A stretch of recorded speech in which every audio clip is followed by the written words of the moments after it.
대기업이 옛날에는요, 우리나라를 먹여 살린 게 맞아요. 옛날에는, 뭐, 롯데, 현대, 삼성이 우리를 먹여 살린 게 맞아. 무슨 얘기냐면, 삼성전자나 뭐, 현대자동차나, LG 이런 데 들어가는 부품을 우리나라에서 다 만들었어. 그러니까 하나의 전자제품에 들어가는 많은 부품을 그 중소기업들이 만들게 되고, 그러니까 이 대기업 하나가 중소기업 여러 개를 먹여 살린다라는 말이 맞았고, 그 중소기업에서 일하는 노동자들에게 임금을 주는 그 구조가 맞았어. 언제까지? 80년대까지. 80년대까지 그랬어. 그런데 90년대부터 이것들이 달라진 거야. 90년대에 유명한 게 뭐예요? 글로벌 기업 들어봤죠? 글로벌 기업. 그 글로벌 기업이 뭐냐면 우리나라에다가 제조업 공장을 짓지 않는 거야. 우리나라 노동자들한테 임금 주기 아깝다. 얘네들은 귀족 노조다. 그러면서 베트남이니 중국이니 인도네시아니 가난한 나라에다 공장을 지어서 우리나라 노동자들보다 싼 값으로 일을 시켜. 그 다음에 그 싼 값으로 일을 시켜서 만든 물건을 우리나라에다 비싸게 팔아먹는 거야. 그게 글로벌 기업이야. 다국적 기업. 그 다국적 기업이 그런 방식으로 일을 하게 되면서 우리나라의 노동자들의 일자리가 사라지는 거야. 그래서 얼마 안 된 일자리를 가지고 경쟁을 하게 하고 그 일자리를 경쟁시키기 위해서 정규직하고 비정규직을 나누고 그래서 정규직을 잘라서 비정규직으로 쓰고 비정규직을 외국인 노동자하고 경쟁시키고 그래서 노동 계급을 세분화해서 서로 계급 간에 막 경쟁을 붙이는 거야. 그래서 결국 노동자들이 단결하지 못하게 하고 그래서 점점점 노동 조건이 악화되게 하는 거야. 그래서 90년대 이후에 월급이 안 오르는 거야. 90년대 이후에 월급이 오르지 않게 돼 있는 거야. 1990년대에는요, 아파트 값이 지금의, 1990년대 아파트 값이 지금의 절반도 안 됐어. 절반도 안 되고, 내가 99년에 35평 아파트의 한쪽을, 27평을 내가 썼는데, 그때 전세값이 얼마였는지 알아요? 6천만 원이었어. 6천만 원. 그 99년도까지만 하더라도 그 아파트 전세가 27평을 쓰는데 거기가 6천만 원밖에 안 했어요. 그리고 그 집을 사려고 하면 그 당시에 얼마를 줬어야 됐더라? 2억인가를 주면 샀어 그 집을. 35평을. 그랬는데 지금 십몇 년 만에 거기 한 4억 정도 돼. 지금은 4억 넘지. 예. 그러니까 이제 그 90년대까지만 하더라도 그랬기 때문에 한마디로 그게 올라서 그런 거였어. 그냥 문제는 뭐냐? 아빠들이 뭐 3,400만 원 벌어도 아버지들이 3,400만 원을 벌어도 충분히 식구들이 먹고 살았어. 그 당시에는. 예. 충분히 3,400만 원을 받아가지고 식구들이 다 먹고 살았던 거야. 물가가 90년대가 95년 6년 이때 우리가 200ml 우유를 200원, 200ml 우유를 200원, 500ml 우유를 500원에 사서 먹고, 그리고 1,000원으로 빵과 우유를 사 먹을 수 있었어요. 그렇기 때문에 초코파이가 100원 나오던 시절 아니야. 그러니까 그 시절에는 물가가 그렇게 지금처럼 비싸지 않았기 때문에 3,400만 원을 아버지가 월급으로 받아서 충분히 부유하게 살 수 있었어. 그런데 그 3,400만 원이 지금까지 쭉 유지가 되고 있고 물가는 어떻게 됐어? 물가는 90년대에 비해서 4배로 올랐어. 4배로 올랐어. 그러다 보니까 물가가 4배가 됐는데 월급이 그대로야. 그러니까 서민의 경제가 무너지게 되는 거죠. 그나마 3,400만 원 받는 노동자가 지금 많냐고. 거의 드물지. 그죠? 지금 한 250만 원만 받아도 잘 받는 노동자잖아. 그죠? 지금은 250만 원만 받아도 잘 받는 거야. 대부분 비정규직으로 바뀌어가지고. 그리고 실제로 3,400만 원 받는 노동자들이 드물어. 예. 지금 거의 노동자 평균 월급이 그 200만 원 선이에요. 예. 200만 원 아래 위. 처음 들어가면 180에서 그 다음에 좀 일 열심히 하면 최대로 받아봤자 한 270? 300만 원을 받는 사람이 드물어. 그치? 노동자 월급 중에. 그렇게 된 거야. 그래서 점점 임금이 사실은 유지만 돼도 되는데 더 떨어진 거야. 물가는 4배가 되고 임금은 떨어지면서 현재 우리나라의 노동자들이 망했고 그 노동자들이 망하니까 뭐가 망했냐? 자영업이 망한 거야. 노동자들이 돈을 벌어야 뭐 치킨도 한 마리 사 먹고 화장품도 사고 옷도 사 입는데 그 노동자들이 돈이 말라버리니까 영세 자영업자가 망하고, 영세 자영업자들이 돈을 벌어야 그나마 골프웨어도 사고 자동차도 사는데, 그 영세 자영업자들이 몰락하니까 그 중산층 소비가 무너지는 거야. 그래서 중산층도 무너지고, 중산층이 완전히 무너져 내리니까 지금 돈은 극과 극으로. 그래서 막 이재용 같은 데는 황제처럼 살고, 나머지 서민 다수가 그지처럼 사는 그런 상황이 만들어지는데, 우리나라만이 아니라 유럽도, 미국도, 우리나라만 그런 게 아니야. 유럽도 그렇고 미국도 그래. 이게 세계적인 금융 자본이 만들어낸 풍토인 거야. 예. 세계적인 금융 자본이 그런 풍토를 만들었는데, 그래도 우리나라가 기업하는 데는 만만한 거지. 왜? 노동자, 국민의 인권보다 기업의 이익권을 우선하니까. 우리나라가 기업의 이익을 우선하기 때문에, 우리 그런 말 들어봤잖아요. 많은 정권이 기업하기 좋은 나라. 이명박하고 박근혜가 소리 높여 외친 거잖아. 기업하기 좋은 나라. 그래서 규제를 완화해야 된다, 이런 얘기 많이 들어봤잖아. 그 규제가 뭐냐 하면, 그러면서 마치 규제가 암덩어리다, 박근혜 대사야. 네가 암덩어리야 진짜. 예, 자, 규제가 암덩어리다 막 이러면서 규제를 없애야 된다 지랄 발광을 펼쳤어. 이 규제가 뭐냐 하면, 대기업이 중소기업에 핏바라먹지 못하게 하는 제도. 대기업이 중소기업에 핏바라먹지 못하게 하는, 한마디로 납품값을 제대로 주게 하는 제도. 이런 게 규제야. 그런데 이명박 박근혜 9년 동안 그 규제를 다 없애버린 거야. 그래서 9년 동안 우리 서민 경제가 더 후퇴한 거예요. 여러분, 노무현 정부 때 제일 유명한 말이 맛집이란 말이었어. 노무현 정부 때만 돼도요, 가족들이 매주 그 외식을 했어. 가족들이 매주 외식을 하고, 그래서 동네마다 음식점이 얼마나 많았는지 몰라. 기억나지? 그런데 누가 이명박이 된 다음에 어떻게 됐어? 이명박이 된 다음부터 사라진 거야. 이제 맛집들이 전부 다 사라져. 그치? 자영업자들이 망하고 맛집들이 사라져. 그때 이명박이 규제를 없애가지고, 원래 골목시장만 운영되는 어떤 분야들이 있었어. 중소기업 전문 분야라든가 골목시장에만 있는 것들이 있었단 말이야. 그런데 그걸 전부 다 규제를 없애가지고 대기업이 골목까지 진출하게 해준 거야. 그래서 옛날에 골목엔 슈퍼가 있었는데 지금은 전부 다 없어지고, 뭐 LG, GS 마트, 뭐 CU, 대기업 유통업체들이 다 들어가게 됐잖아. 그 편의점들, 그게 바로 대기업의 골목시장 장악인 거야. 그리고 막 무슨 대형 슈퍼마켓, 이런 것들이 소위 골목시장으로 들어온 대기업의 유통업체들이거든. 그게 이명박 때부터 생긴 거야. 그런 것들 때문에 동네에 쌀집 망해, 뭐 떡집 망해, 옷집 망해, 다 망해. 그렇잖아.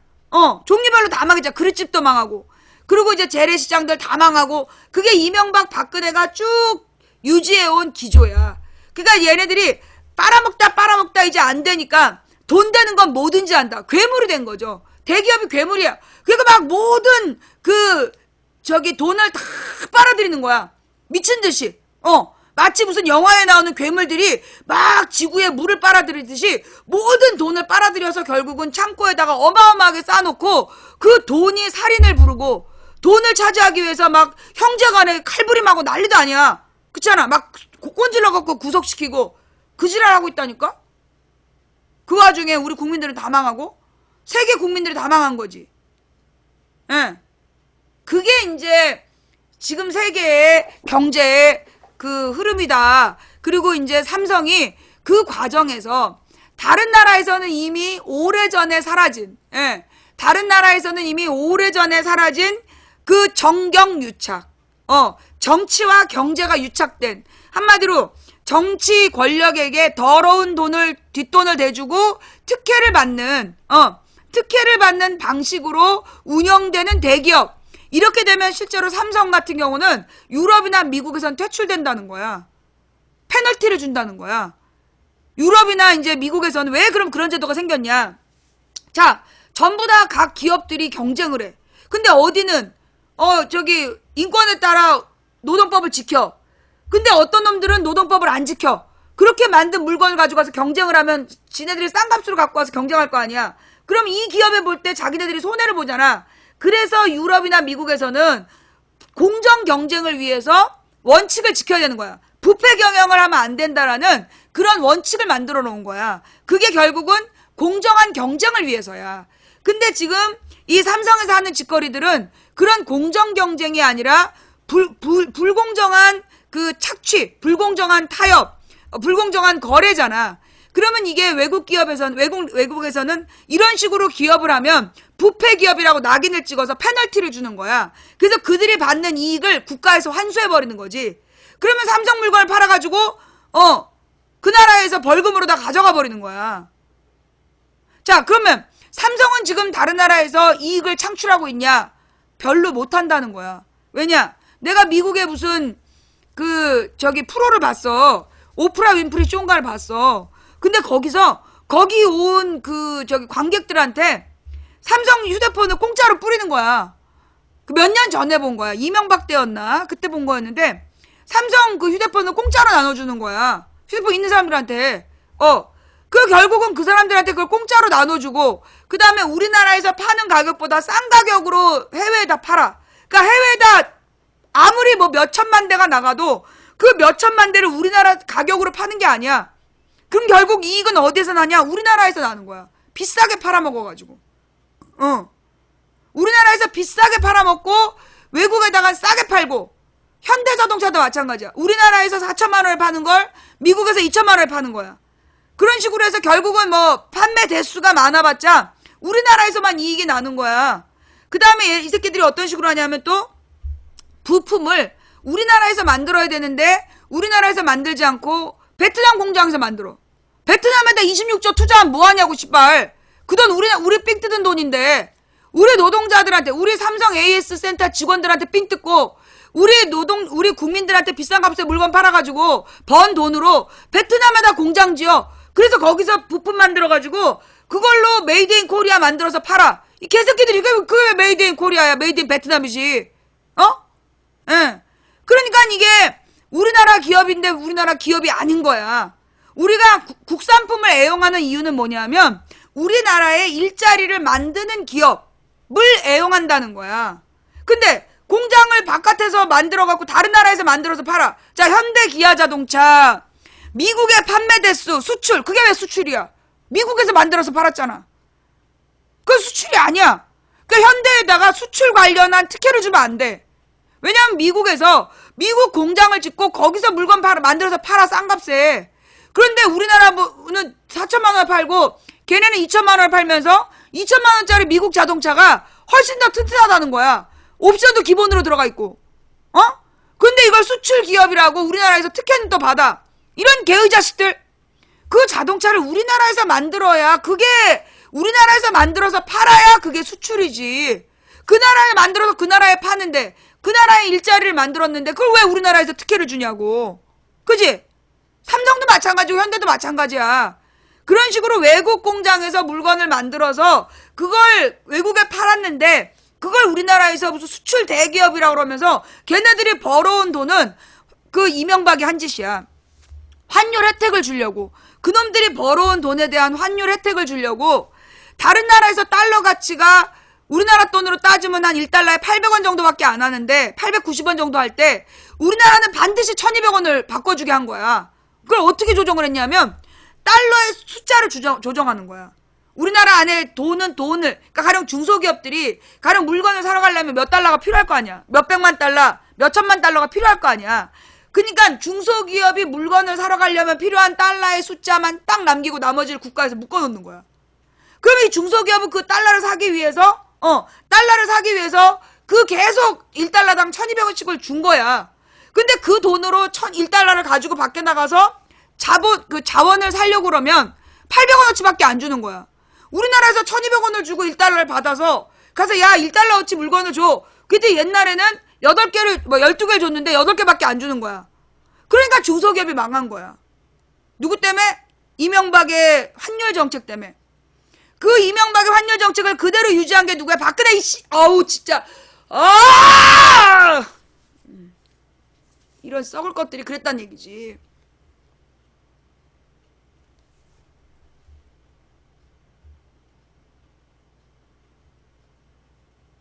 자, 요런 얘기 지금 처음 들었다?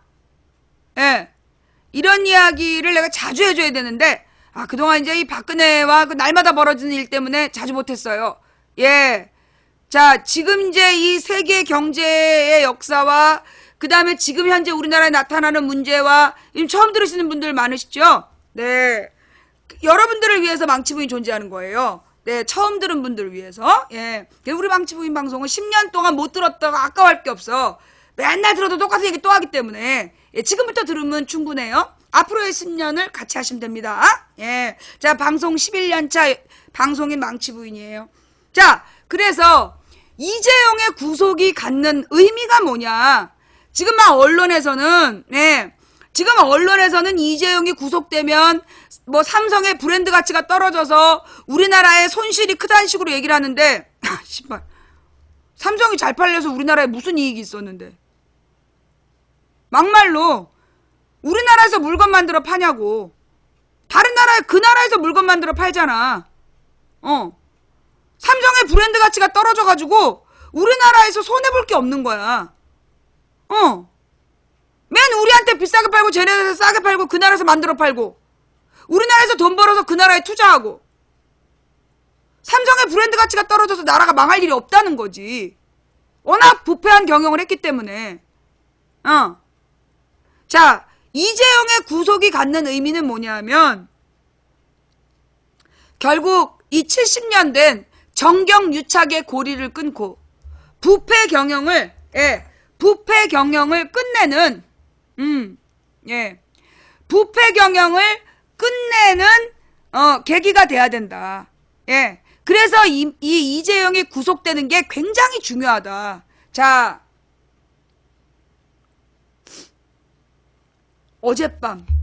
어젯밤에 그 이상호 기자가 폭탄 선언을 했죠. 예. 어젯밤에 이상호 기자가 폭탄 선언을 했어. 그 내용이 뭐냐 하면, 노무현 정부 말기에 삼성 엑스파일 사건이 터졌는데 그 엑스파일 사건을 노무현 정부 차원에서 덮었다. 특검을 거부했다. 예. 노무현 정부가 삼성 엑스파일 특검을 거부했다. 그리고 그때 그 거부했던 내용을 누구누구가 주도했다. 라고 이제 발표를 한 거야, 어제. 예. 그래가지고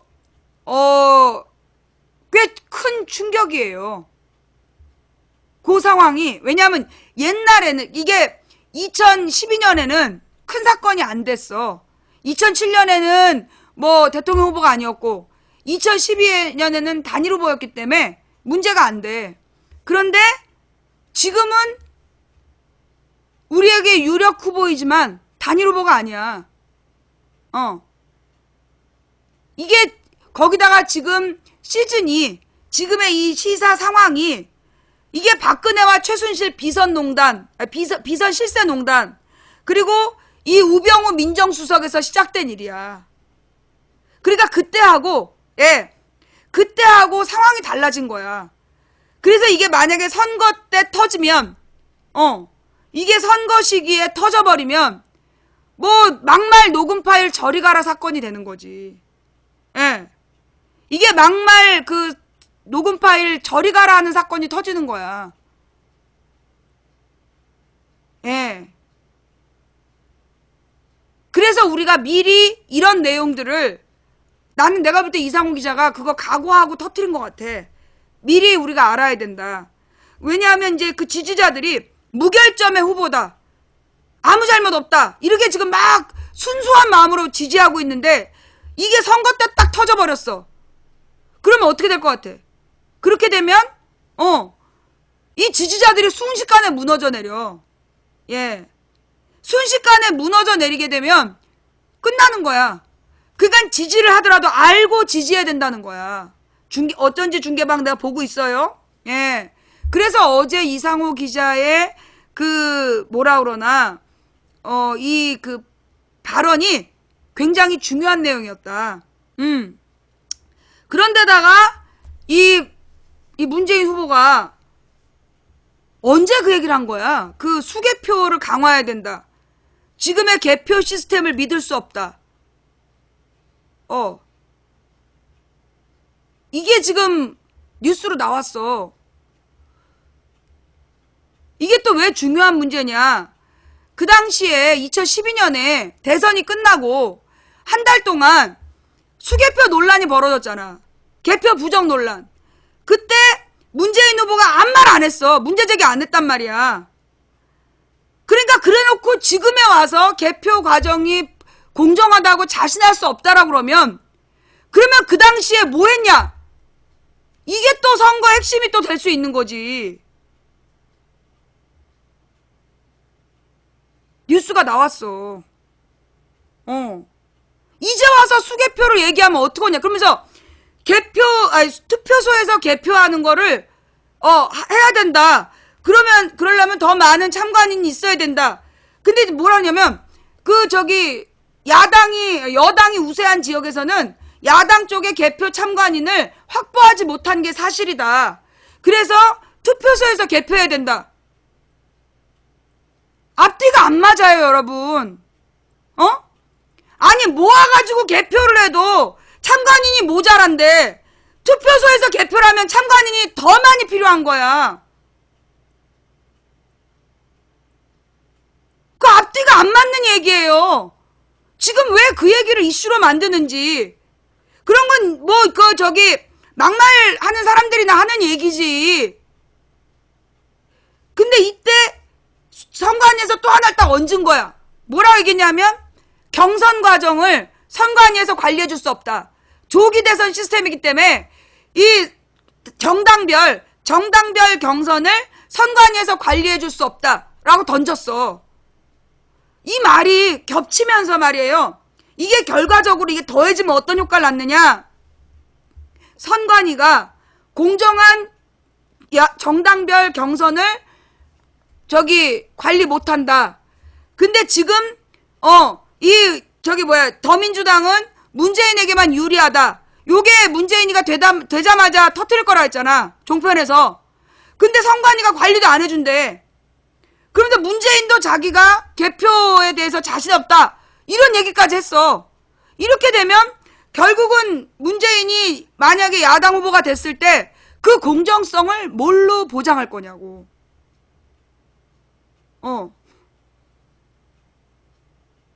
침소 봉대 해봤자 아무도 안 받아줘.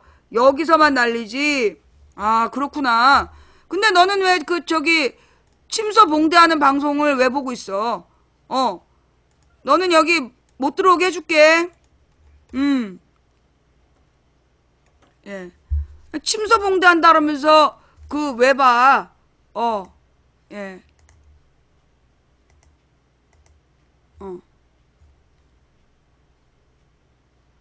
군대 1년 얘기 기다려. 군대 1년 얘기 기다려. 자, 좌우지간. 그래서 이게 문재인 대표가 지금 이제, 그래서 이제 두 가지. 첫 번째는 삼성 엑스파일 덮었던 문제. 만약에 이게 이재용이 구속이 되잖아? 그러면 삼성 엑스파일 얘기를 터뜨릴 거야. 언론에서 대대적으로 노무현 정부 때 민정수석 문재인 이러면서 그 엑스파일을 덮었는데 그때 덮지 않았더라면 이런 식으로 스토리가 짜서 나온다. 그러면 이건 치명적인 거지. 그지? 자, 그 다음 두 번째로는 아까 얘기했던 그 개표 부정 이야기. 개표 부정에다가 숟가락 얹은 거. 이거는 그럼 2012년에 뭐 했냐? 이런 비난으로 돌아온다니까? 그 다음에 세 번째는 반기문 얘기야.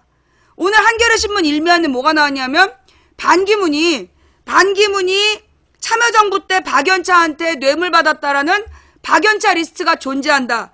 다수의 검사가 증언했다. 반기문이 참여정부 외교부 무슨 장관을 할 때 그때 박연차한테 그 접대받았던 리스트에 있었다. 그런데 이 유엔 유엔 사무총장으로 밀고 있었기 때문에 그래서 그걸 덮었다. 그리고 이제 아니야, 그때는 저거지. 노무현 대통령이 죽어버리는 바람에 박연차 리스트가 덮여서 문제가 이슈화되지 않았던 거다. 그래서 문제는 뭐냐? 지금 반기문 박연차 리스트는요, 반기문만 잡는 게 아니야. 박연차 리스트는 반기문과 참여정부를 같이 잡는 양날의 검이야.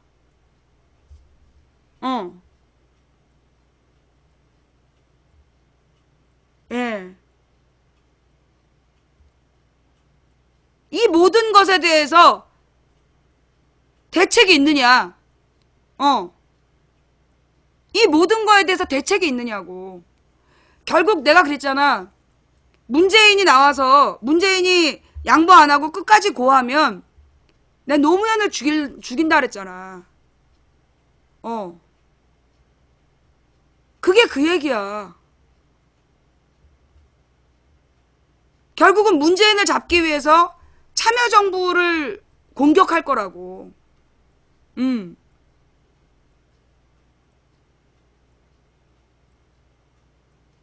그게 정치예요. 자, 그런데 모 대선 후보가 문재인에 대해서 부산저축은행 문제를 갖고 시비를 걸었어. 그 부산저축은행에 대해서 문재인 책임져야 된다. 그러면서 시비를 걸었어. 그거 찾아보면 나와. 자기 SNS에 올렸다가 지웠어. 근데 그걸 동아일보에서 딱 캡처 떠가지고 기사화했어. 자, 그러면 이 문제는 가령 다른 문제들이란 모르겠는데 이 부산저축은행 문제는 문재인의 죄가 아니야. 이거 그 당시 부산저축은행이 그 59억 원의 수입료를 받은 건 사실이 맞아. 2003년에 부산저축은행 사건으로 그 문재인이 대표를 했던 그 법무법인이 59억의 수입료를 받았던 건 사실이야. 근데 2003년에 그 부산저축은행 사건을 문재인이 직접 책임졌냐? 그러면 책임졌다라는 그 증거가 없다는 거야. 그래서 그 당시 몇 년이었어? 2013년에 그 검찰에서 조사를 해봤는데 그거는 문재인의 범죄가 아니다. 그러니까 그 당시에 새누리당이 뭐라고 얘기했냐면 그 59억의 수입료를 받은 그 사건에 대해서 당시 민정수석이었던 문재인이 압력을 넣었다는 거야. 그게 12년에 부산저축은행 사건을 시비 걸었던 자들의 주장이더라고. 그런데 문재인이 그런 압력을 넣었다는 근거가 없다. 그게 13년. 그지? 13년 검찰의 판정이야. 맞지? 아니야?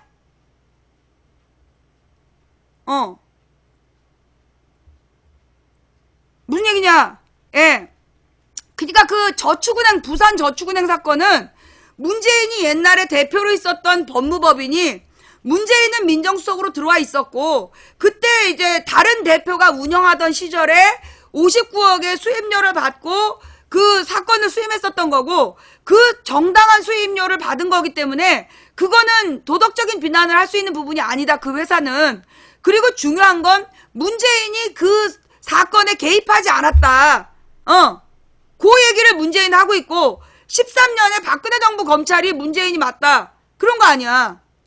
그죠? 지금까지 조사해본 바에는 그렇게 나와 있어. 그러니까 13년 검찰이 문재인의 혐의를 입증할 수 없다. 그게 결론이었어.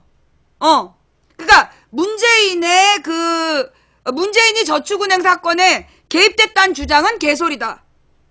그런데 그걸 가지고 그 누구가 문제로 삼으려고 했다가 잘못됐다. 예, 그래서 지 스스로 이제 부끄러우니까 내렸겠지?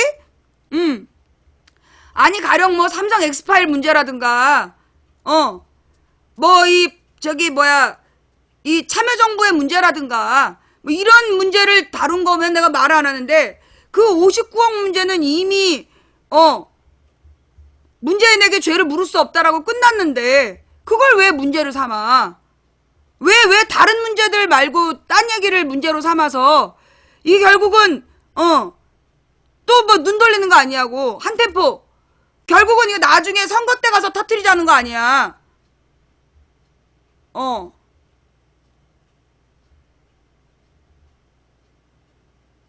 까더라도 비판하더라도 팩트를 기본으로 해야 된다.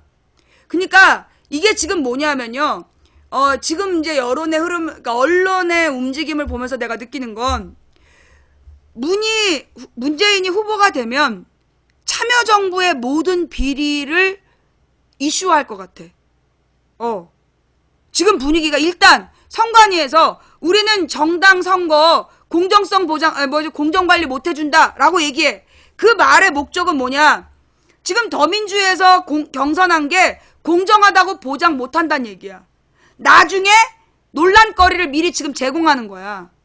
그런 상태에서 일단 문재인이 무조건 유리한 구도잖아, 지금?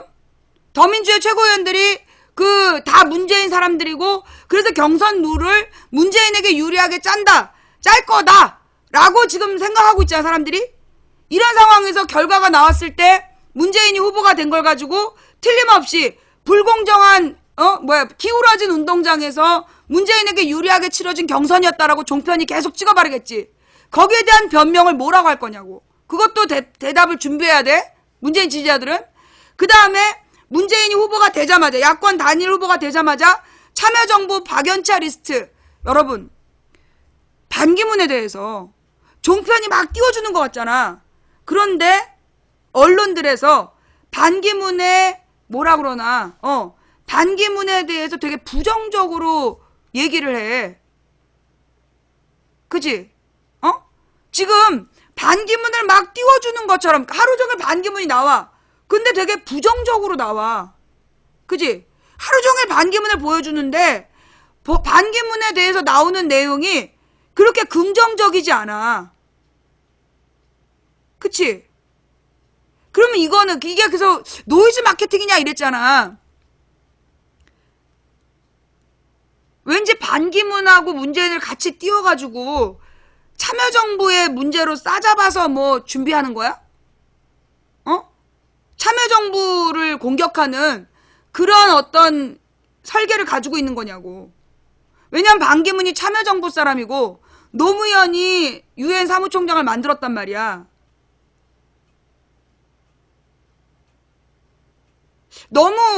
내가 너무나 쟤네들의 실력을 과대평가하는 건지,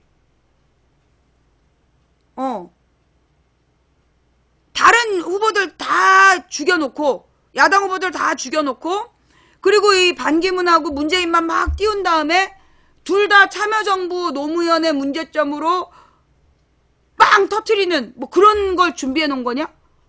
하여튼 나도 작년에 멋모르고 얘기했지만, 내가 그랬잖아. 문재인이 후보가 되면 결론적으로 노무현 대통령까지 같이 죽게 될 거다. 다시 노무현 대통령을 죽이는 일이 오게 될 거다. 라고 얘기를 했잖아요. 그게 그 얘기인 건가? 이게 지금 걱정이 되는 부분이야. 예. 이거 대책 마련해야 된다. 이거 문 캠프에서 준비해야 돼. 문재인 캠프에서 그 부분에 대한 대책 마련해야 된다고.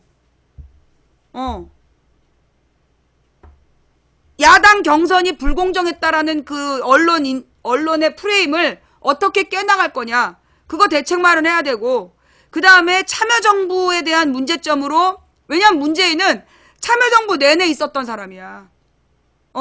반기문도 참여정부 내내 있었던 사람이야. 만약에 둘을 동시에 터뜨리는 게 아니면 결국 참여정부 지지자들이 분열되겠지.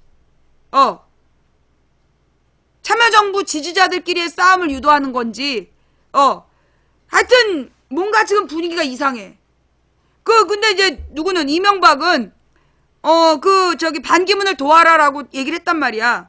그래서 이명박이, 반기문이 명박타 맞아. 명박이 아바타 맞아라고 인증은 해줬어. 근데 지금 분위기는 뭐냐? 언론에서 반기문에 대해서 계속 구설수를 얘기하는데, 그리고 실제로 반기문의 지지율이 높지 않아. 그리고 오늘 심지어 어떤 얘기까지 나왔냐면, 충청도에서도 진다. 충청도에서도 반기문이 문재인한테 지고 있다. 그런 얘기까지 얘기를 해. 뭐지? 반기문을 막 띄우는 것처럼 얘기해놓고, 이거 혹시 반기문은 페이크야? 그러지 지금 반기문이 어디까지 떨어졌냐면, 자기가 한 달에 수천만 원씩 비용을 댈 수가 없어서 정당에 입당을 해야 되겠다. 그런 얘기를 했어. 근데 국민의당에서는 거의 문 닫았다. 오지 마라. 박지원은 그렇게 얘기를 했고, 김영환은 아니다. 우리 당으로 데려와야 된다. 라고 얘기를 했고, 그 다음에 지금 바른당에서는 자기네들로 들어와라 라는 이야기를 했고, 근데 그 얘기 웃기는 게 반기문의 얘기가 한 달에 수천만 원 들어온 지 며칠 됐다고. 들어온 지 며칠 됐다고 수천만 원 썼지? 어디다 썼어? 뭐야? 그러니까 이게 페이크냐? 지금 이제 그 뭐 황교안은 현재 얘가 총리 대행이잖아요. 그러니까 대통령 권한 대행. 황교안이가 대선을 책임지는 사람이야. 근데 대선을 책임지다 말고 얘가 출마한다. 그게 논리적으로 불가능해. 일반 공무원이면 가능한데 황교안은 지금 대선 과정을 책임져야 되는 행정부 수반이야. 수반의 역할을 지금 하고 있는 거야. 근데 얘가 그걸 그만두고 지가 출마한다. 그게 좀 말이 안 된다고. 하여간 저쪽 애들이 지금 누구를 내보낼진 잘 모르겠는데 뭔가 하여튼 안개 속으로 지금 들어가고 있는 것 같다. 선명하게 보이진 않지만 우리는 뭐만 외치면 돼. 누가 되든 쟤네들 후보는 우리가 예측한 거 국민의당, 그 다음에 새누리당 탈당파, 그리고 더민주 탈당파가 뭉치면 그게 곧 제3정당이다. 그게 곧 제3정당이고 그 제3정당에서 후보가 나오는 건 그게 누가 될지 모르겠어. 반기문이지 안철수인지 뭐 또는 뭐 유승민이 될지 아니면 남경필이 될지 누가 될지 모르지만 거기서 나오는 단일 후보는 명바타다. 명박이 아바타다. 누가 명박이 아바타냐? 요것만 생각하자. 그리고 지금 야권의 후보별 단점에 대해서 분명히 야권은 대책을 마련해야 된다. 이대로 그냥 쭉 밀려서 자기가 1등 하니까 후보되고 나중에 후보된 다음에 지난번 12년처럼 아무 대책 없이 또 당하면 이거는 문재인만 죽는 게 아니라 노무현도 부관참시야. 이건 문재인만 죽는 게 아니라 노무현도 부관참시야. 잘 생각해야 돼. 예. 자, 그래서 이재용 구속의 의미와 그 다음에 또 연결해서 지금 이재용이 구속된다면 삼성 엑스파일 사건이 뜰 거고 이게 모두가 결국 그 삼성 전환 사채 문제 이거하고도 연관되어 있어. 그 삼성 전환 사채 문제하고 연관되어 있고 이거는 노무현 정부에서부터 얘기가 시작되는 거야. 그래서 이재용이 구속된다면 이건 문재인에겐 도움되는 건 상황은 아니야. 그러나 정의를 바로 세운다는 측면에서는 이재용이 구속돼야 되고, 그러니까 이재용이 구속이 돼야 박근혜가 탄핵이 되는 지금 상황이라고. 근데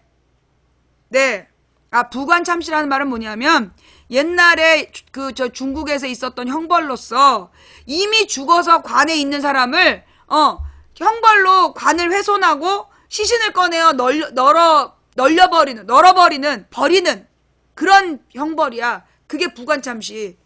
하여튼 좌우지간 지금 상황이 어제 이상호 기자의 방송이 조금 충격이었어. 이거 이재용 구속이 되면 이게 또 쟤네들이 그걸 가지고 공격해 되겠구나. 나는 만약에 내가 문캠프라면 나는 이걸 뭐라고 변명할 수 있을까? 예. 나는 그걸 뭐라고 해명할 수 있을까? 예.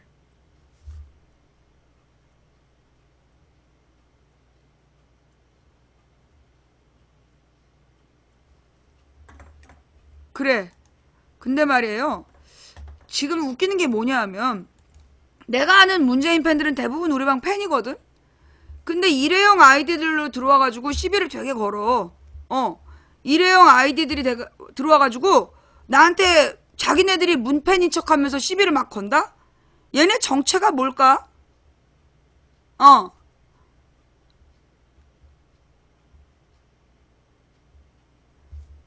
일회용 아이디들이 들어와가지고 나한테 시비를 거는데 얘네 정체가 뭔지 참 궁금해. 그 다음에 내가 이런 문자를 받았어. 무슨 문자냐 하면 전북 정읍에서 사는 사람인데요. 이재명 시장에 대해 칭찬도 비난도 말고 있는 그대로 살아온 길을 방송해 주시면 감사하겠습니다.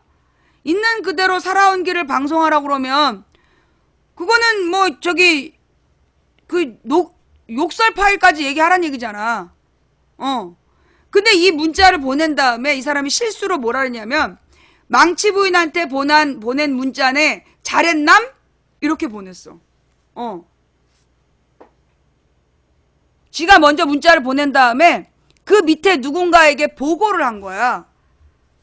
망치 부인한테 보낸 문자네 잘했남? 그러니까 나한테 문자를 보내는 것들이 보니까 누구 지시를 받고 문자를 보내나 봐. 예. 진짜 내가 보니까 누군가에게 지시를 받고 나한테 문자를 보내는 것 같아. 그리고 어떤 분이 자꾸만 후원 계좌를 알려달라는데 내가 분명히 말씀드릴게요. 저는 정치인 아내이기 때문에 후원 계좌를 만들 수가 없어요. 예. 그래서 제가 후원을 못 받는다라는 거 제가 다시 한번 말씀드리고요. 하여간 내가 이제 이런 웃기는 일도 겪었다. 예.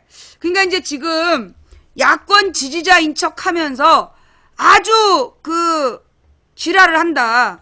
그 다음 나에 대해서 인터넷에서 계속 부정적인 활동을 했던 누구누구가 있는데 그 사람이 절대시계를 가지고 있는 걸 봤다는 제보가 들어왔어. 이 절대시계가 뭐냐면 국정원에서 일베한테 나눠준 시계거든?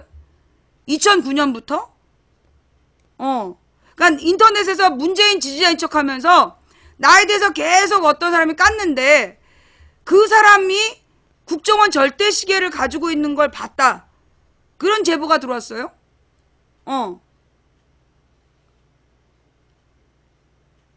누굴까? 예. 뭔가 지금 이거는 어차피 국정원과 내 싸움이야.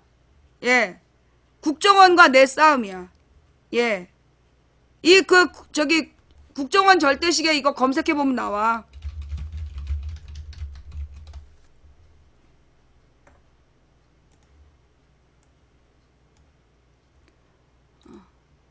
이 국정원 절대시계, 이 국정원에서 절대시계라는 걸 나눠줬어.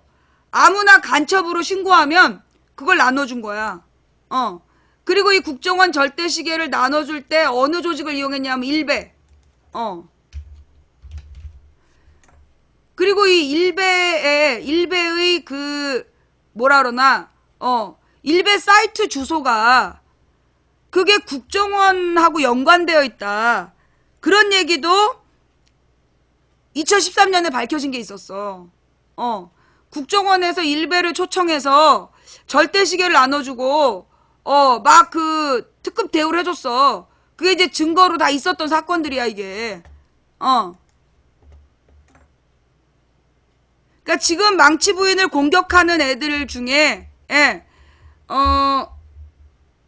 수상한 애들이 있다. 그 절대시계를 가지고 있다는 건 누군가를 간첩이라고 신고하면 그 절대시계를 그 국정원에서 나눠줬는데 누구한테 나눠줬냐면 일베 안보 강연 오는 애들 그리고 우리 선생님이 간첩이에요 이러면서 신고한 애들 있잖아. 그런 애들한테 나눠준 게 절대시계야. 자, 하여튼 그 망치 부인을 까대는 놈들이 국정원 절대시계를 가지고 있다. 그게 제보가 들어와서 누군지는 내가 말할 수 없고 자, 그 다음 이야기로 넘어갈게요. 세월호 특조위 홈페이지를 폐쇄했다. 자, 군대 1년 이야기 좀만 기다려. 요 다음에 할게. 짧게 하고 세월호 특조위 홈페이지를 아예 폐쇄해버렸다는 거야. 정부에서. 예. 그래서 이제 더 이상 특조위의 자료들을 열어볼 수 없게끔 접근을 차단한 거겠죠? 그죠? 예. 그래서 이제 이 세월호 특조위에 대해서 얘네들이 그러니까 모든 정보를 없애고 싶은 거야. 예. 모든 정보를 지금 없애고 싶은 거야. 그래서 이 세월호를 잊으라고 계속 강요하다가 이제 세월호에 대한 기록이 그나마 남아있는 특조위 홈페이지를 닫아버렸는데 이게 해수부에서 그렇게 한 거다. 예, 잠깐만요. 노컷 뉴스 볼게요. 자기네들이 잘못한 거니까 어떻게든지 지금 은폐하고 싶은 거잖아. 세월호 특조위 홈피 폐쇄, 알고 보니 해수부 작품. 지난해 해양수산부가 이미 폐쇄 요청. 특조위에서는 진상규명을 방해하는 행위다라고 얘기하고 있다. 세월호 특별조사위원회 홈페이지가 정부 관계자가 사용하던 아이디에 의해 폐쇄된 것으로 드러났다. 세월호 참사 당일 이른바 박근혜 대통령의 7시간과 관련해 특별검사팀이 수사에 나서는 등 진상규명을 위한 움직임이 활발한 가운데 정부 측에서 의도적으로 홈페이지를 차단한 게 아니냐는 의혹이 제기된다. 17일 특조위와 인터넷 주소센터 관리자의 말을 종합하면 특조위 홈페이지는 지난 13일 갑작스럽게 접속이 불가능해졌다. 해당 홈페이지의 IP 주소가 아예 사라진 것이다. 취재 결과 해당 IP 주소는 특조위 도메인 운영관리자가 지운 것으로 확인됐다. 인터넷 주소센터 관계자는 특조위 홈페이지 IP는 도메인 운영자가 13일 의도적으로 지운 것으로 파악되고 있다고 설명했다. 위원회 등 정부 관련 홈페이지를 관리하는 정부 통합전산센터 역시 국민적으로 지대한 관심사안인 만큼 특조위 홈페이지에 대한 즉각적인 폐쇄를 미뤄둔 상태라고 밝혔다. 따라서 특조위 홈페이지가 해킹을 당하지 않는 이상 IP 삭제는 접근 가능한 아이디에 의해서만 가능한 일이다. IP 주소를 삭제하려면 일종의 접근권으로서 해당 도메인을 관리하는 아이디와 비밀번호가 필요하다. 해당 특조위의 도메인 관리 아이디는 특조위 관계자가 도메인 등록 대행업체로부터 구매해 행정자치부와 해양수산부에서 공무원이 파견된 이후 전산관리 차원에서 인계됐다. 특조위에서 해당 아이디를 관리했던 관리자는 파견 공무원들이 아이디를 인계받은 이후 비밀번호로 바꿨다며 특조위에서 일하는 사람은 중간점검 보고서를 홈페이지에서 게시하는 것조차 제때 하지 못하는 등 운영 업무에 차질을 빚었었다라고 말했다. 이처럼 파견 공무원이 관리해왔던 아이디가 홈페이지 주소를 삭제하는 데 사용된 데 대해 특조위 측은 정부 측이 의도적으로 폐쇄에 나섰을 가능성에 무게를 두고 있다. 세월호 참사 당일 박 대통령의 수사와 2기 특조위 설립 움직임이 본격화되는 상황에서 특조위 홈페이지가 정부 측에게 부담이 된다는 것이다. 실제로 해수부에서 파견된 공무원은 지난해 12월 특조위의 활동기한이 종료됐다며 정부 통합전산센터에서 특조위 홈페이지를 폐쇄해달라는 공문을 보내기도 했다. 특조위 관계자는 세월호 관련 자료를 가장 불편해하는 정부라고 말했다. 그러나 특조위 잔존 업무 처리를 총괄했던 해수부 관계자는 행자부에서 파견 나온 공무원이 전산 등 관련 내용을 인계받은 것은 맞지만 직접 홈페이지를 차단하진 않았다며 의혹을 부인했다. 특조위 관계자는 다행히 주요 자료를 백업해 놓은 상태라서 일각에서 이야기하는 증거인멸 사태까지는 가지 않았다라면서도 홈페이지를 닫는 것은 진상규명을 가로막는 행위라고 말했다. 자료가 있대. 주여 감사합니다. 예, 자료가 남아있대요. 네, 백업해 놓은 자료를 이제 보통 이제 이런 홈페이지가 서버하고 연관되어 있어. 자료는 서버로 올라가는 거야. 다만 그 서버로 연관되는 길이 도메인인데 그 도메인을 삭제에 따라서 자료가 삭제되는 건 아니기 때문에 일단 그 자료는 남아있다는 거예요. 좌우지간 하여튼 이 범인을 잡아야 되고 누구의 지시로 폐쇄했는가? 누구의 지시로 특조위 홈페이지를 폐쇄했는가? 이거 찾아내서 이거 고소해야 돼요. 얘는 특조위에서 고소를 하고 이 공무원으로서 이거 지시를 누구한테 받았는지 분명히 밝혀야 되고 얘는 지가 감옥 가기 싫으면 그 지시한 사람들을 위로 올라가서 최고 책임자를 찔러야지. 최고 책임자가 감옥 가야지. 그지? 예. 그 다음 또 이 군복무 단축 이야기 하기 전에 오늘 꼭 같이 봐야 될 내용 현재까지 안 나오고 있죠. 결론. 예. 현재까지 안 나오고 있어. 저기 이재용의 구속 결과가 빠르면 오늘 새벽, 빠르면 내일 새벽에 나온대요. 네. 빠르면 내일 새벽에 나온다는 거고. 나 이 표창원 얘기하기 싫은데. 예. 표창원은 나는 그렇게 꽁지 빠지게 도망간 다음부터 관심을 잃었어. 이 표창원에 대해서 나는 그다지 뭐 얘기해주고 싶지 않은데. 자, 그럼에도 불구하고, 예. 그 65세로, 예. 65세로 그 투표권을 제재해야 된다. 아니, 피선거권. 모두 공직 출마자를 65세까지로 끊어야 된다. 라고 얘기했던 건 맨 처음에 누가 주장했을까요? 표창원이야, 망치부인이야? 나야. 그 대통령이나 국회의원에 대해서 65세로 제한해야 된다. 라고 얘기했던 건 나예요. 근데 이제 이거를 지금 표창원 의원이 그냥 뭐 이렇게 지나가는 얘기로 그 SNS에 썼나봐. 근데 이제 이게 지금 표창원이 문재인 캠프에 있고 문재인 캠프 사람이 그렇게 얘기한 건 결국 반기문을 견제한 거 아니냐. 이래서 지금 이제 표창원이 욕먹고 있는 거야. 그런데 여러분 잘 생각해봐요.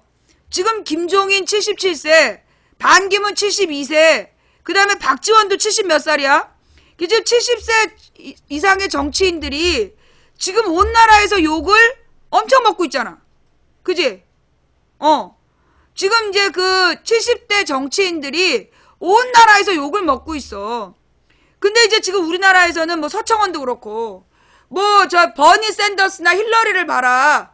그렇게 훌륭하게 정치하는 70대도 있고, 김대중 대통령도 70대였는데, 왜 65세 이상은 출마를 못하게 하느냐. 이러면서 이제 우리나라의 국회의원들, 보좌진들이 들고 일어난 거 아니겠어?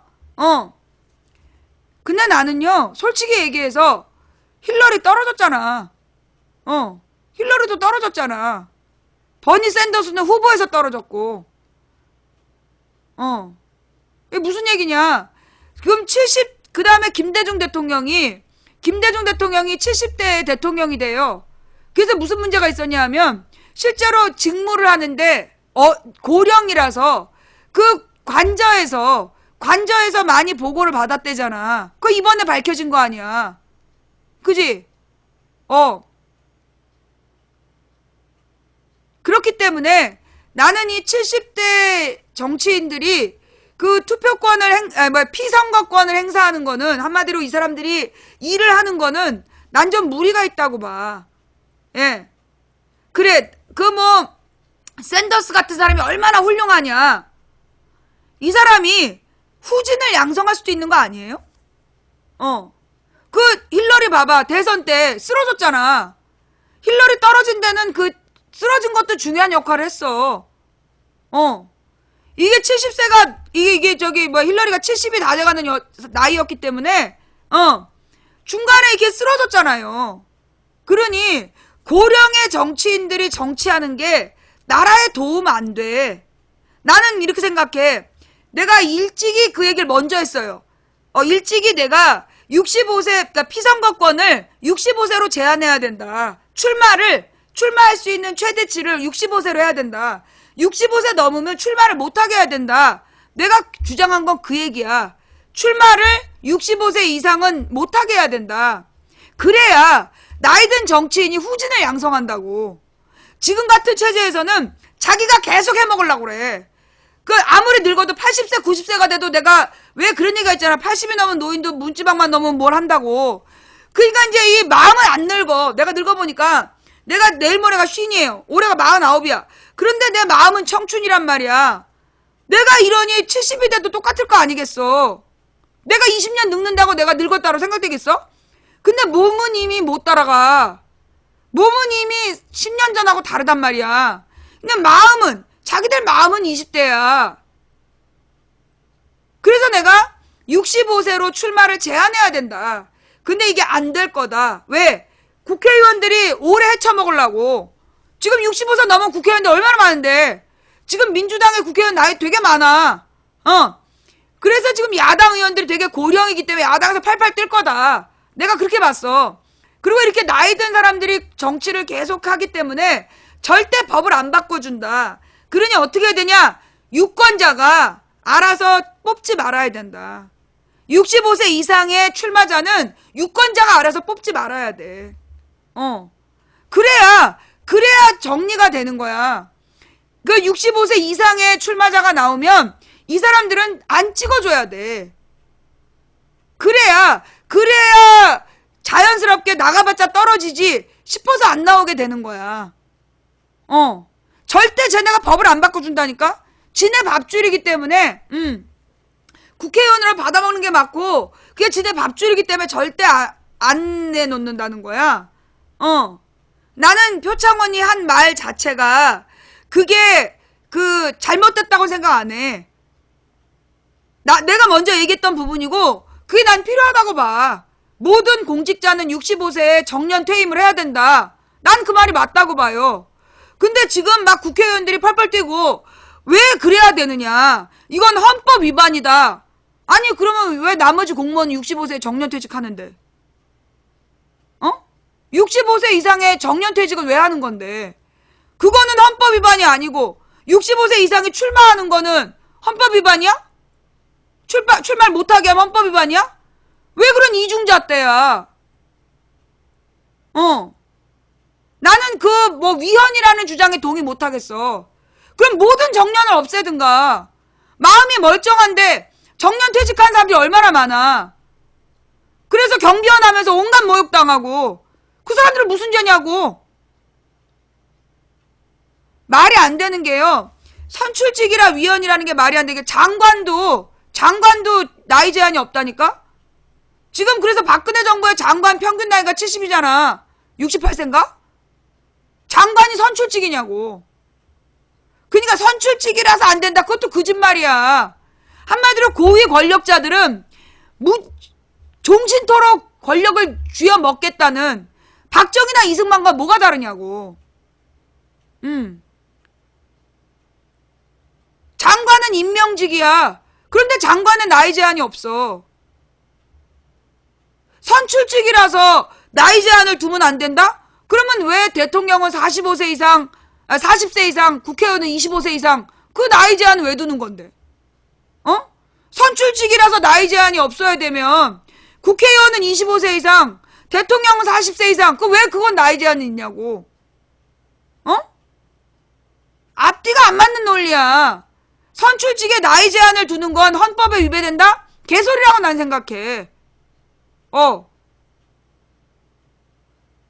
나이 제한을 노년까지 없앨 거면 투표권을 가지면 누구나 피선거권도 갖게 해줘야지.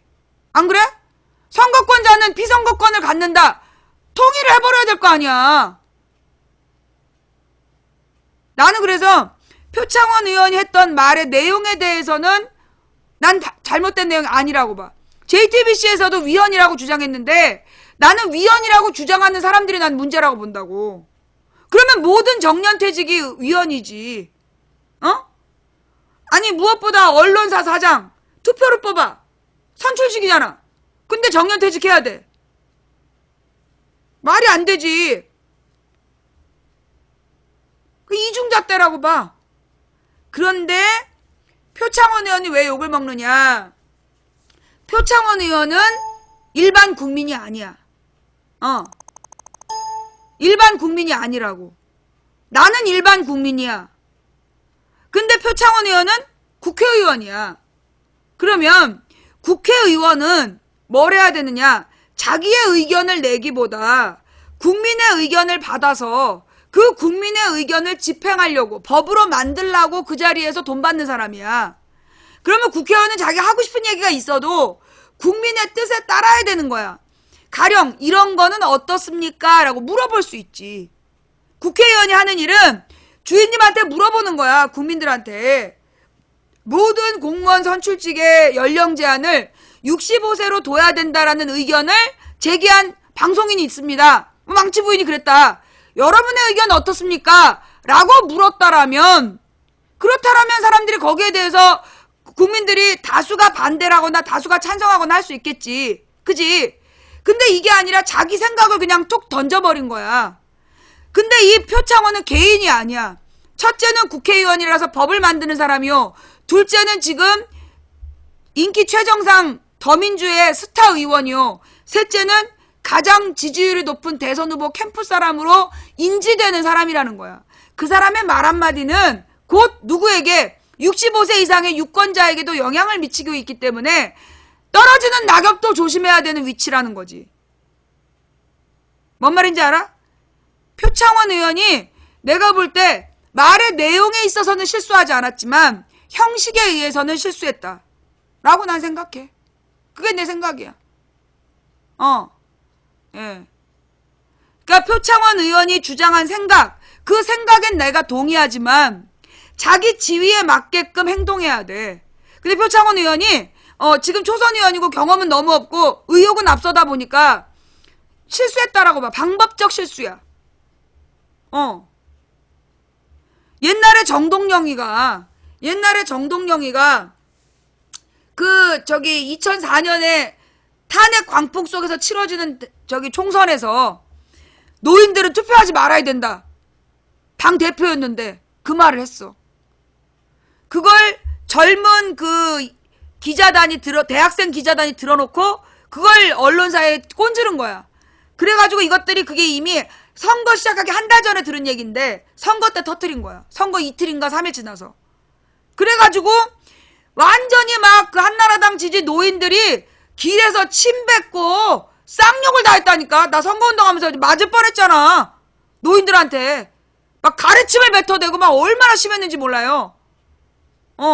내가 2004년 그 총선, 그 다음에 2006년 지방선거, 그때 두 번이 진짜 고생스러웠어. 내가 선거운동 한 중에 노무현 정부 때 2004년하고 2007년 선거가 진짜 다시 선거운동하고 싶지 않을 만큼 괴로웠던 선거야.